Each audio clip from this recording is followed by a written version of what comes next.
All right, and we say good morning and happy Friday to Dagen McDowell. Mornings with Maria starts now. Hey, y'all, it's the final trading day of the month of August, and we got news because we're waiting for a trade deal maybe with Canada. Yeah. We'll see you both later. See you soon. Good morning, everybody. I'm Dagen McDowell for Maria Bartiromo. It's Friday, August 31st. Your top stories at 6 a.m. Eastern. The pressure is on. President Trump is said to be ready to hit China with another round of tariffs next week. We're talking about an additional $200 billion worth of goods. Weighed on the markets certainly yesterday. This as the deadline for a trade deal with Canada. Today is the day following what the president called an historic deal earlier this week. Just this week, we made another truly historic announcement. We are replacing NAFTA with a beautiful brand new U.S.-Mexico trade deal. And after the deal was made with Mexico, Canada came along and they're negotiating right now at the White House, at our territory. And it could happen. We'll see what happens. The president also doubling down on his threat to pull the United States out of the World Trade Organization. We'll have the details coming up on that. Futures are showing losses across the board, a 42-point loss on the Dow futures right now. All the major market gauges on track to end the month in the green. Despite yesterday's losses, again, it was uncertainty about what was happening with China. The back and forth with the U.S. and China has hurt many American businesses, with losses for cherry farmers in the Pacific Northwest so far this summer. This month, the Dow is up more than 2%. The S&P and NASDAQ bigger gainers. We have the NASDAQ up almost 5.5%. Really incredible record-breaking run for the broad markets in August. Over in Europe, to wrap up this week, we have losses across the board. The biggest loser there, the CAC 40 in France, down more than 1%. The Asian markets mostly lower overnight as well. The Kospi picking up 0.75%, but that was the only gainer of the four major Asian markets. A jolt for Coca-Cola. Coke announcing it will buy British coffee chain Costa Coffee for $5 billion. We'll see if the soda maker is ready to go head-to-head with Starbucks. Mark your calendar. Apple setting the date for its next big product announcement. We have a preview of the new gadgets coming up. And it's a car like no other. Lego and Bugatti teaming up to create this drivable Lego sports car. That is just awesome. Watch it take to the track coming up. All that and so much more coming up this morning. FNC contributor, National Review reporter, Kat Timpf, Third 7 Advisors Chief Market Strategist Michael Block, Fox News contributor and radio talk show host Richard Fowler. I have all of the stories printed out that I know are going to get Richard fired up today. So we're ready to rumble. I just thought I was going to wake up in my new Bugatti, so there you have it. As a Democratic strategist, if you were driving a Bugatti, God bless you. God bless you for your Lego-made Bugatti at that. God bless you for your entrepreneurship if you're making that kind of money. I had this really rough morning, man. My Lego Bugatti, I walked by it, the piece fell off, and I stepped on it. Ow, that really hurts. It's the worst. I hate when that happens. And Kat, always great to see you. Always great to see you. No pressure on you. I'll give you until like 10 minutes from now. Don't worry, we rode over in the Lego Bugatti together. It's part of that. Absolutely. I love it. Coming up this morning, we've got some incredible guests we're talking to. Kansas Congressman Roger Marshall, editor-in-chief of the Daily Caller. Christopher Bedford is here, author of the upcoming book, Everyday Millionaires, and Ramsey Solutions financial expert Chris Hogan, a show favorite, former foreign policy advisor to President George W. Bush, Paul Bonicelli, and the author of The Coming Collapse of China, Gordon Chang. You don't want to miss any of it. Now to our top story this hour. Trade tensions heating up. The Dow sliding yesterday after a report that President Trump is ready to move ahead with tariffs on an additional $200 billion worth of Chinese goods imported into the U.S. That's next week. It comes with today's looming deadline to strike a deal with Canada. The commander-in-chief touting trade and the economy last night. We are replacing NAFTA with a beautiful brand new U.S.-Mexico trade deal. After the deal was made with Mexico, Canada came along and they're negotiating right now at the White House, at our territory. And it could happen. We'll see what happens. And if it doesn't happen, we'll put tariffs on the cars coming in from Canada, and that'll be even better. So, but I think it's going to happen. Economic growth last quarter hit a number that nobody thought possible. We've created nearly 4 million new jobs since the election and lifted almost 4 million Americans off food stamps. Joining us now, John Hilsenrath, Wall Street Journal Global Economics Editor. John, China now pushing back this morning, saying renewed pressure will not work. How do you see it? Well, we've already put 50 billion of tariffs on the Chinese, and there's another 200 billion coming. There was a comment period last week on that. That's running out. And, you know, I would expect the president to go ahead with that other 200 billion unless he sees some movement from the Chinese with some new offers to bring down our trade deficit with them. So I think that is the next step. You know, I think what's going on right now is a refocus in the White House. You know, they spent a lot of time in the last 6 months focusing on steel tariffs and U.S., Mexico, Canada tensions in Europe. I think there's a desire to focus more on China and U.S. trade issues with China because they feel like that's more of a bad actor than, say, the Europeans or the Canadians. Right.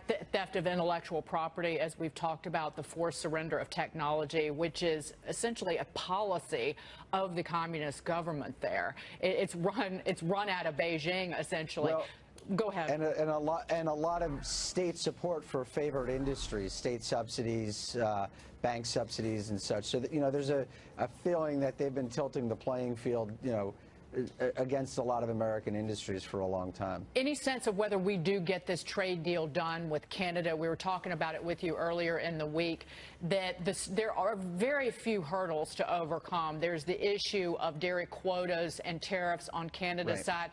Canada wants to keep in place these panels, these tribunals to settle dumping and tariff disputes among the countries. How do you think that we get a deal done today? It would, again, I think that we do need to highlight that this is negotiating, that's working, whether you like the nitty-gritty of these deals, that we are coming back together with our most important allies. Yeah.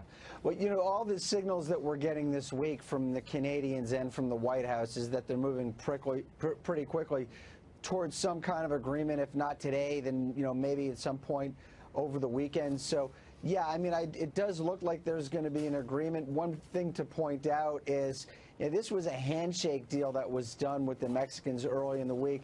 A lot of people that we're talking to here in Washington are just puzzled about the details. You know, there's an agreement, for instance, about how much content has to go into American imported cars, how much labor content goes into that, and how they work that out hasn't been really sorted out. So, you know, I think we could get a handshake deal, but there's going to be a lot of people waiting to see how the details get filled in over the next few weeks. Hey, John, good morning. It's Mike Block. How you doing? So, Great. You know, one thing that I'm thinking about here is this. We had growth of 4.2% last quarter. We just got that yesterday. There's a lot of excitement about the Mexico deal, about the potential for a Canada deal. China, maybe not so much. Now, from the Fed, and just to quote Jay Powell, we've heard something along the lines of, if this carries on much longer, these trade difficulties, this trade uncertainty, it may start having effect upon economic data. Based on your conversations with folks in the Fed, is there more of an underlying worry there than maybe they're letting on yet? Well, there is certainly a worry at the Fed about, you know, what all this trade tension is going to do, not only to economic growth, but also to inflation. But I think there's also some sense of resignation that there's not really a lot that the Fed can do about it. You know, a lot of economic research shows that when you impose tariffs on imported goods, it pushes up prices, but it's a one-time effect. It doesn't really change the rate of inflation over the long run, so the Fed can't really do that. You know, it kind of throws sand in the gears of the economy, so it could slow economic growth. But again, the Fed really can't control that. The Fed is trying in the long run to just get the economy going without causing a lot of inflation, and they can't control the effects that trade happens. So they're watching warily. But the bottom line is, I don't know that it changes Fed policy all that much. President Trump, John, also told Bloomberg that he would consider pulling out of the World Trade Organization if they don't, quote, shape up. This would take an act of Congress to really do this, and this has been talked about. I think that I saw stories from the beginning of the president's term last year where he was throwing out this idea. How much of a worry is that truly?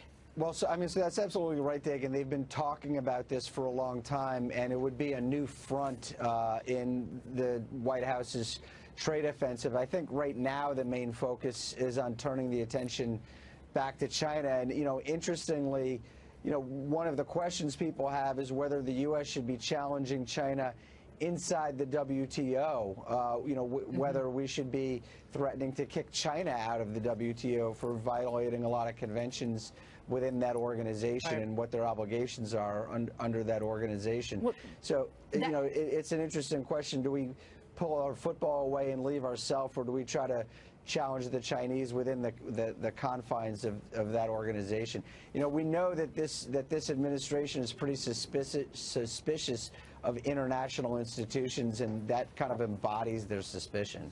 Yeah, but we win almost 86% of all the cases that we've brought to the WTO. It's 85.7% since 1995. So in the last 23 years or so, and that's actually above the global average. Global average is less than 85%. But again, I want to bring it back to the overall economy rather than getting too close to the data points that come out each and every day and the headlines.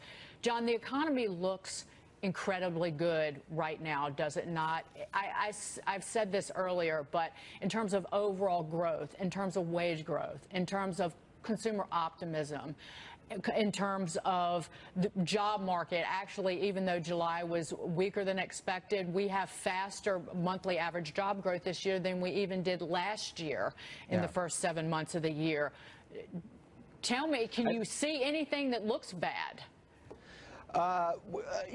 Looks bad. I mean, the one thing that I harp on is the fact that we're moving towards running trillion-dollar budget deficits in good economic times. So let me emphasize, these are good economic times. We had a 4.2% growth rate in the second quarter. If you look at growth over the course of the year, it's closer to 3%, which is still an acceleration from what we had earlier in this expansion. That's good news. The unemployment rate is down under 4%. A lot of people who want work can find it right now. That's all really good news.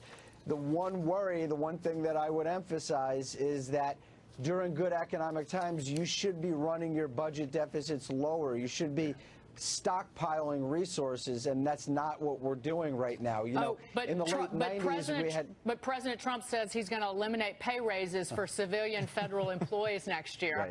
That was what I brought up with Richard as soon as he sat down, because I want to know what you make of that before we go. Well, in order to do that, you have to declare an emergency. So it's a little ironic that during this economic boom that the president was just touting last night in this rally, he's saying there's an emergency on the budget situation. And that brings me back to the point I was making before. You could say there's an emergency on the budget front. During the late 1990s, we had an economic boom and we were running surpluses, and now we're looking at trillion-dollar deficits. What are we going to do the next time we're in a recession and we don't have the resources to fight it? That's the kind of thing that I worry about. Because you're a worrier, because you're kind of a, you're kind of a bond central bank kind of guy. I mean, that's your wheelhouse. So that's why I asked you that question that way. And I will let Richard respond, I promise, to the issue of President Trump threatening to cut those pay raises next year. That we can do an entire half hour on that. John Hilsenrath, good to see you, my friend. Thanks a lot. Great to be here. Coming up, a shot of caffeine for Coca-Cola, the beverage giant now acquiring one of Europe's largest coffee chains. More on that deal. Plus, this Bugatti only goes 18 miles an hour, but it's made entirely of Legos. We'll tell you exactly how many after this quick break.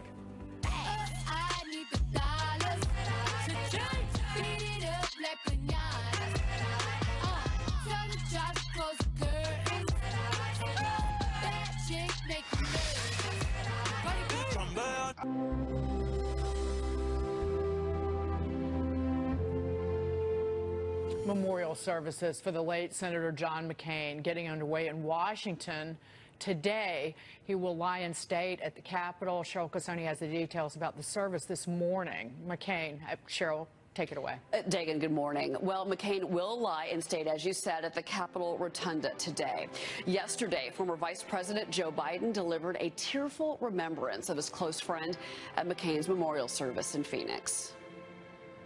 Now John's going to take his rightful place in a long line of extraordinary leaders in this nation's history who in their time and in their way stood for freedom and stood for liberty and have made the American story the most improbable and the most hopeful and the most enduring story on earth. McCain's flag-draped casket arrived at Joint Base Andrews outside of D.C. late last night. Longtime congressional colleagues and mourning citizens will be able to pay their respects between 1 and 8 p.m. Well, in other headlines this morning, former Enron CEO Jeffrey Skilling has been released from prison in Alabama. Federal records show that Skilling has been moved to a Houston halfway house.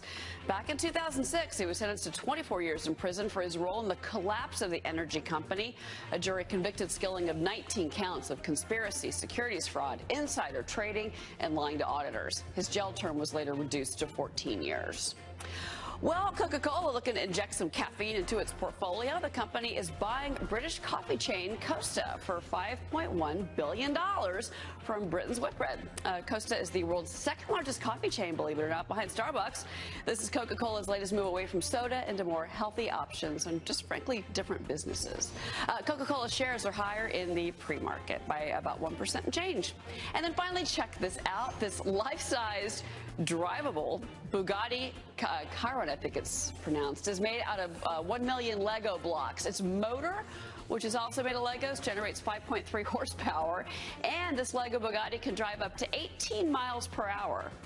18 miles per hour. Oh, anyway. It took 20 people about 6 months to build the car, but, you know, it does run. There you go. Dagen. I just love it. Yeah. You know who would like that? Maria. We should get her one for Christmas. If there's only one, that's an impossibility. Thank you, Cheryl. You bet. Coming up, RSVP. Apple sending out invites for its next big event. Photos of its new devices are already leaking out. What we know about the gadgets next. Plus, one police department goes back to the future with their lip sync challenge.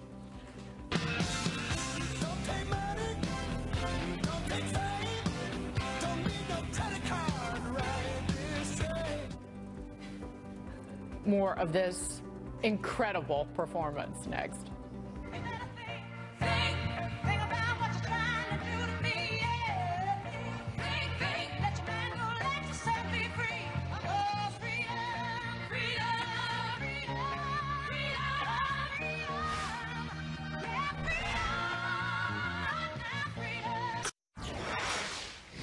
We have a date for Apple's next big event. Lauren Simonetti has all the details. Whoa, baby.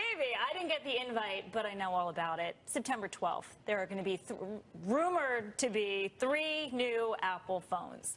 So if you need a new iPhone, this is what we got for you. The iPhone 10, same size, 5.8-inch screen, but they might call that the iPhone 10s, which looks like XS, and I keep thinking extra small, so that's bothered me. But you'll have the upgraded iPhone 10s. Then you'll get a high-end version, which is the 10s Plus, that has the dual rear camera, the fancy screen, tons of storage, and that's the one that's rumored to have a price tag well above $1,000. And then a lot of people might be interested in the cheaper iPhone 10 with a 6.1-inch aluminum frame screen. We'll see. Again, all rumors, all different sizes, but all pretty big. Now the color. Right now you can get the iPhone 10 in gray or silver. We're thinking this is groundbreaking. It might come in gold. Why do we think gold? Because of that invite on the left. That's the invite that Apple sent out. And it says, gather round. So let's talk about that. Is that the new Apple Campus? Is it something about HomePod? Gather around and listen to our version of Alexa device telling you something? Or is that supposed to be rose gold, gold, bronze, copper, a new color for the iPhone? Am I crazy getting into this too much? People love that. No, I don't think you're crazy at all.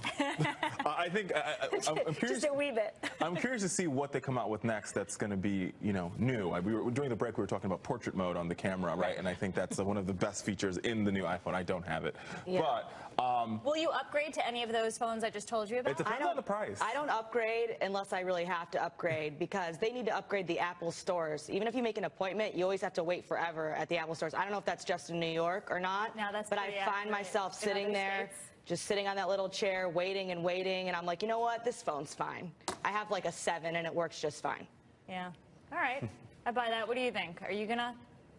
I think about this from the financial standpoint. Is this going to move the needle? And it's hard to fight against this because everyone says, oh, saturation, this model's not doing well. What will usually happen is these 3 models will come out, they'll pick on one of them and say, oh, I'm getting supply chain checks that this is no good. It's like, yeah, everyone's waiting for the bigger one. Numbers keep going and trillion-dollar market cap keeps going higher. Speaking of Apple, incredible run for the stock in the month of August. All-time high yesterday, 4th straight record close yesterday. 27 record highs hit just in the year of 2018. So we're looking at the month. It was on August 2nd that Apple first hit $1 trillion in market value, and it's gone up about $100 billion in just these past couple of weeks. It is Apple alone, #1 Dow performing stock in the month of August. I called it, and you know how still up again today. And I can prove it. I bet Kevin Kelly that Apple would be the first company to $1 trillion. And he bet me $1, but he actually gave me a $2 bill. Whoa. Which Does that is mean incredibly $2 lucky. is next? Is that Kevin's picture on it? Do you keep that just so you can, remind him if he's watching? I'm just rubbing it down in his face. So, well, here's the question for the finance people on the panel. Like, is there a possibility of market saturation? Could there be too many iPhones out in the marketplace? Richard, we keep hearing that over and over again, but people get addicted to these new qualities. If a rose gold phone comes out, you just know. You know the people that are going to go and run and buy that, not Cat, obviously, but who are going to go wait in line at the store and say, I'm ready for this. I need my rose gold phone, dude. And they're going to be saying that. You put it happens over and over. So who cares that it's rose? Yeah, exactly. That's what people care about. You want to believe that there's at some point in time there's going to be too many Apple iPhones out in the marketplace, but that doesn't seem to be the case ever. But globally, iPhone is not nearly the #1. I mean, Apple is not the #1 seller of smartphones. It's Samsung. It is Samsung. Samsung, and then some. And then Samsung, some companies in China. and then makers in China like Xiaomi. So there is room, and people keep betting against it, and you see the stock keep going higher, and part of that is August market momentum, but part of that is people believe in this story. Lauren, thank you so much. Yeah. Some people believe. Richard, skeptic. Coming up, more questions for Bruce Orr. What the embattled Justice Department official is now telling Bob Mueller's team about the Steele dossier. Plus, one giant leap. New Neil Armstrong biopic, First Man, getting liftoff, wowing critics at the Venice Film Festival. We've got a preview for you.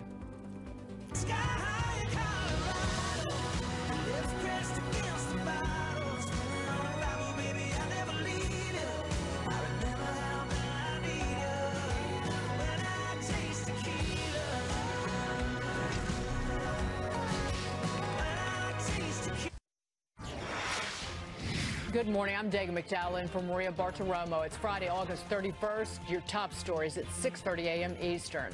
A looming deadline. Marathon trade talks between the U.S. and Canada resuming this morning as both sides are working to strike a deal today.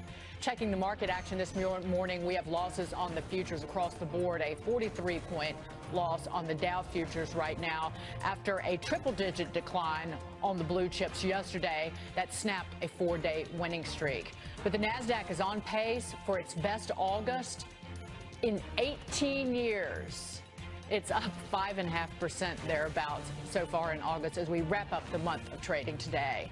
As Europe does the same, markets are heading lower at the moment. The biggest loser there, the French market, down more than 1%, and markets closing mostly lower in Asia overnight. We had one gainer there, the Kospi in South Korea. A Justice Department showdown. Sources telling Fox News that the Department of Justice official Bruce Orr kept a colleague who is now a member of special counsel Robert Mueller's team in the loop about the anti-Trump dossier in 2016. President Trump speaking out about the agency last night in Indiana. Our Justice Department and our FBI at the top of each, because inside they have incredible people, but our Justice Department and our FBI have to start doing their job and doing it right and doing it now. Because people are angry. People are angry.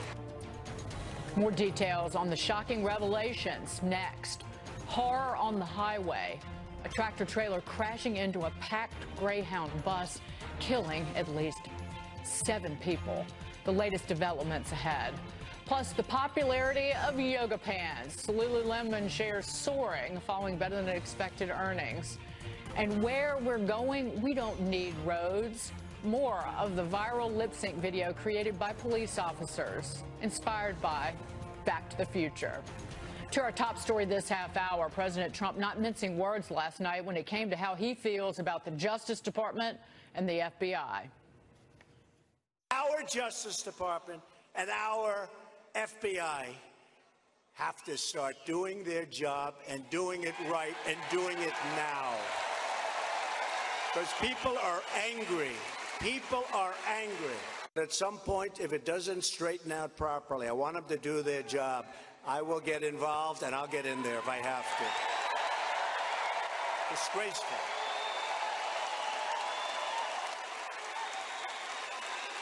And the whole world is watching, and the whole world gets it, and the whole world understands exactly what's going on.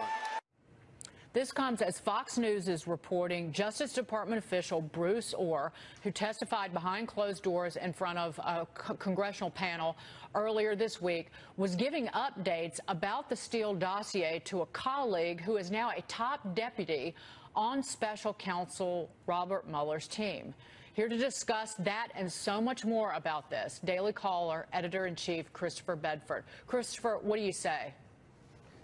This is another blow for the Department of Justice. Now, Bruce Orr is a character here who's might have broken the law. He's somebody who's really put himself and the Department of Justice in a very compromised position. His wife is personally benefiting. They're making money. They're making money off of his connection to the Department of Justice. It's possible that Glenn Simpson over at Fusion GPS could have been pushing that privately to clients, saying we have an in to the Department of Justice.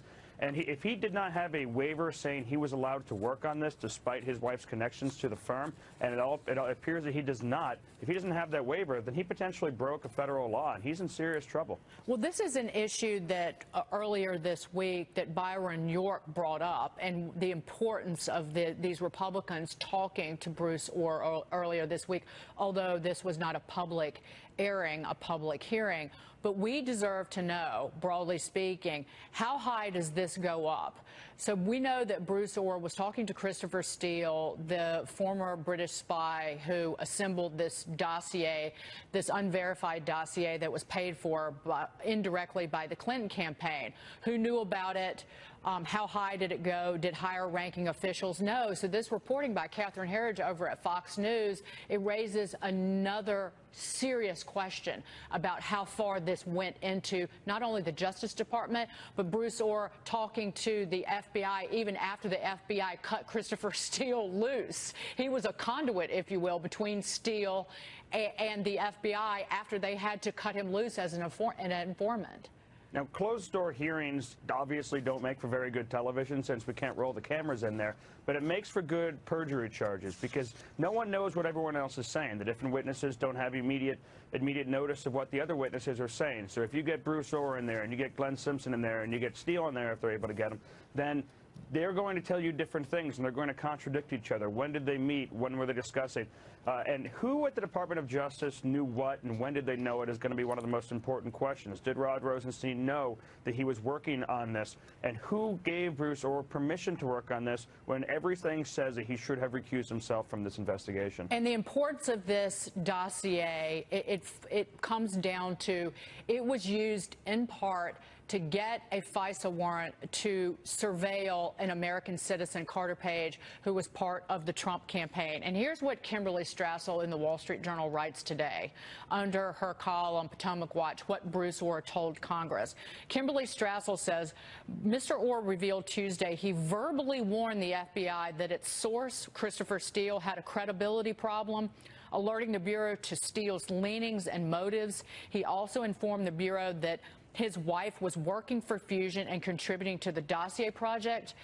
Bruce Orr said he delivered this information before the FBI's first application to the FISA court for the warrant against Trump aide Carter Page. That's astonishing.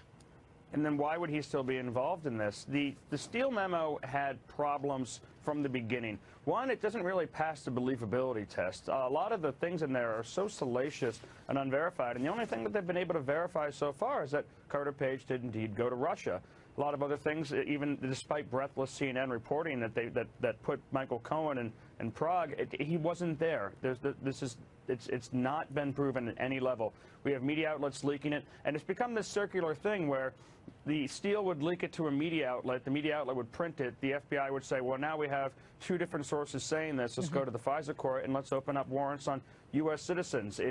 And it all comes back to that being opposition research by another party, by, at that point, the party that was in power. It's something that should really worry Americans. To sum up Kimberly Strassel's column today, the evidence continues to mount that the FBI didn't want to know about bias or about conflicts of interest or about the political paymasters behind the dossier, and it certainly didn't want the surveillance court to know. It wanted to investigate now President Donald Trump. And to this issue, one of the things that there was this spreadsheet that was circulating about all the lists of investigations that will be opened if the Republicans lose the House come November. Well, this will all get shut down, that unless we get answers as an American people, right or left, about what was going on within justice and the FBI during the presidential campaign and after, we won't get any answers ever, because these investigations and all this questioning will end, correct?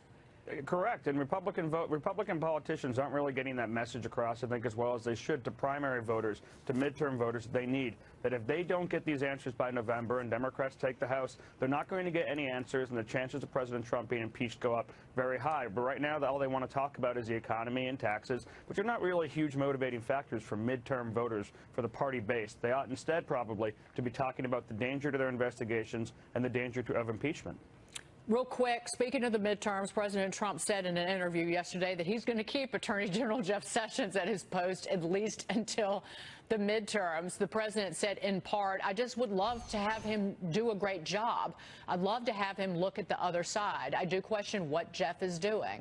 Your thoughts on this? This comes back to Jeff Sessions recusing himself from anything to do with the Russia investigation, that you have Rod Rosenstein overseeing it. Do you think Jeff Sessions hits the road after the midterms? Well, Jeff Sessions had to recuse himself, but because Jeff Sessions knew he had to recuse himself, he probably shouldn't have taken this job from a safe Senate seat to a now embattled Attorney General. But I'll tell you, Mitch McConnell is probably breathing a sigh of relief over this news, because what he does not want to do is fight to confirm another Attorney General for President Donald Trump in the run-up to this election. He would probably like a few more seats before then.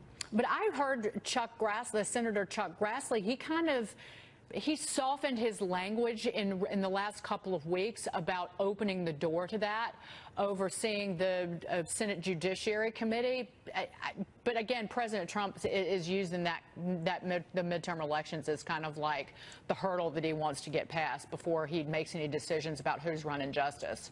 He did. He doesn't want to make this a part of his election. Chuck Grassley is another symbol that Jeff Sessions is seriously imperiled. If his Senate colleagues are saying, all right, we're ready to hire a new person to replace you, then he's basically lost all of his allies in Washington. But just to use this as one example, talking to Jason Chaffetz, who oversaw the Oversight Committee when he was in Congress, he has told the story about Brian Pagliano, the Clinton IT director, who ignored 2 subpoenas from his committee. And when Jason Chaffetz went in to talk to Jeff Sessions last year, Jason has said on the air publicly that he said, you need to bring charges against Brian Pagliano because we need an equal application of the law. And Jeff Sessions said, he worked for Clinton, I'm not touching it. And so it's not just the issue of the Russia investigation, what's going on with that, the Robert Mueller team. It really comes down to what is he doing? Is he really truly filling every job requirement as the head of the Justice Department, as our Attorney General? Certainly not up to the expectations of the Republicans in Congress or the Republican president. His issues have long been standing. They're law and order, support for the police, cracking down on drugs. These are the things that really motivate Senator Sessions, and he has resisted every call so far to try and figure out what happened with the Clintons, and that's obviously infuriated his allies. They would love to see their version of an Eric Holder in that office, and Senator Sessions, it simply is not that. Thank you, Christopher Bedford. Great to see you. Thank you. Take care, sir. Have a good weekend. Good long weekend. Stretching to new highs. Shares of Lululemon soaring after earnings and sales topped expectations. We break down those numbers. And one police department goes back to the future with their lip sync challenge.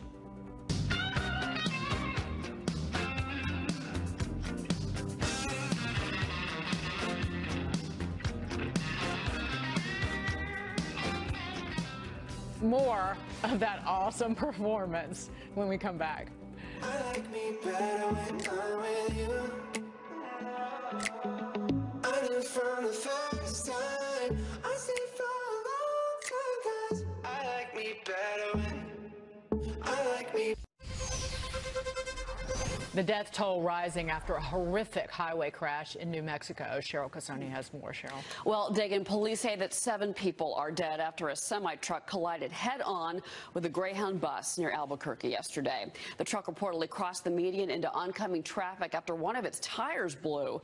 Nearly all of the 49 bus passengers were transported to hospitals with moderate to severe injuries.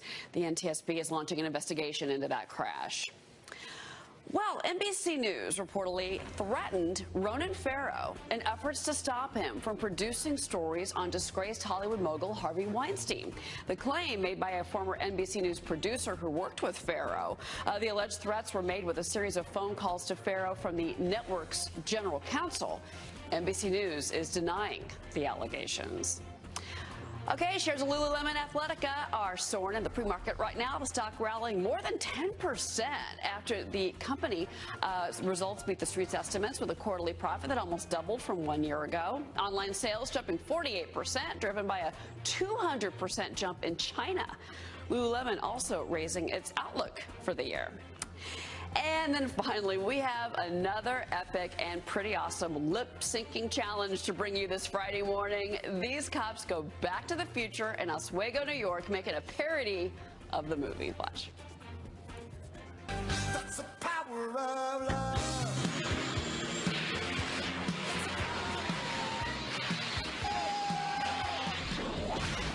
The cops said that they made the video to connect with the community as part of the nationwide police lip sync challenge day. And this is probably one of my favorites that we've had so far on the show. These have been awesome to watch. Good for them. Absolutely. Oswego is beautiful, by the way. What a great place. Cheryl, thank you so much. You bet. Kat Timpf, yoga pants. Your thoughts? Yoga pants are pants, and I will spend all fall and winter wearing them. Okay. Yeah, that's like all I wear. Jeans are so oppressive, you know? They really are. Why are you laughing? The men's yoga stuff at Lululemon. The shorts are very comfortable. Yes, and they're looser. I've bought men's pants. But I think what's very interesting about this story, where we started the show talking about China, is you see where the sales are. The sales are in the Chinese marketplace. So when we start tinkering around and we start imposing tariffs on China, we're hurting American companies in the process, right? Because Lululemon is a company that is expanding because of international trade. But we're trying to ultimately open up that market more. I agree. There's so many restrictions. Oh, no, I have no problem with opening up the market. I just think that this strategy is not necessarily the right strategy to open up the market. I think if we wanted to open up the Chinese market, it would be better to work with all of our allies and all of us put pressure on China. Well, the EU, Canada, Mexico, the developed world. Speaking of which, Lululemon is actually a Canadian company, so they were started in Canada. But I see your point.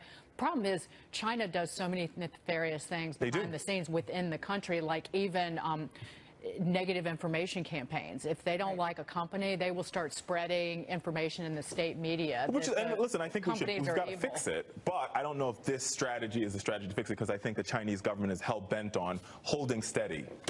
We will see who blinks first, I think, is what we're waiting for. Coming up, Blast Off, Neil Armstrong, the biopic, the first man, getting rave reviews at the Venice Film Festival, but the film not without controversy.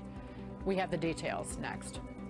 Upside down, you're turning me. You're giving love instinctively. Round and round, you're turning me. Upside down.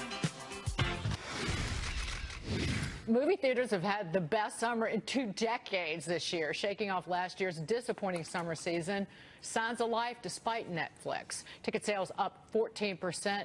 Major blockbusters, one of the reasons. Avengers Infinity War, Incredibles 2.